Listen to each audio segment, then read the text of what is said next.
Well, the Vatican Apostolic Library has now opened a new exhibition focused on travel tales, creative paths, and the time of pilgrimage. EWTN Vatican journalist Benedicte Cedergren has more. The Vatican Apostolic Library, home to centuries of travel stories, is a fitting venue for a new exhibition on world travelers. Titled En route, the exhibition brings to life some of the 19th century greatest world tours and features rare artifacts and untold stories of early travelers. The name comes from the adventures of French journalists Lucien, Leroy and Henri Papillaud, who traveled the world in the late 1800s and funded their journey through the publication of a travel journal. En route in French means on the road, and it's the title of this exhibition, which comes from one of the newspapers we are displaying. It's a very unusual publication because I believe it's the first, and probably also the only newspaper in the world that was published in different cities as two French travelers were making a journey around the world. And to earn money, rather than doing their jobs, they decided to publish this newspaper since they were journalists. The exhibition also showcases the travels of Italian diplomat Cesare Poma. It is thanks to him that the Vatican museums received an important collection of newspapers from some of the most remote parts of the world.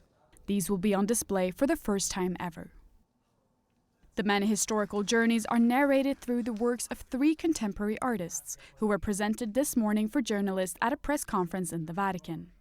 One of them is Icelandic artist Kristjana S. With the help of the Vatican archives, the artist and her team were able to create unique visual narratives. Kristjana sees the world in a very unique way. She tells stories through her artwork. She uses beautiful images from a natural world. That's something that inspires her. She grew up in Iceland. It's black and white, monochromatic landscape, and she dreamt of exotic shores as she grew up, and she brings that fantastical sense of nature and colour and vivacity into her artwork.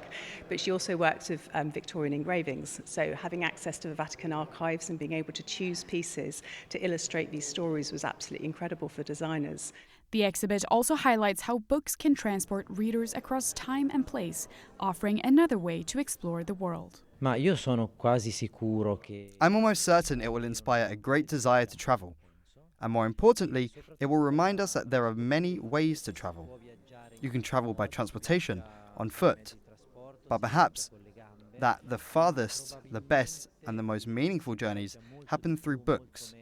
In reality, every time we open a book, we travel.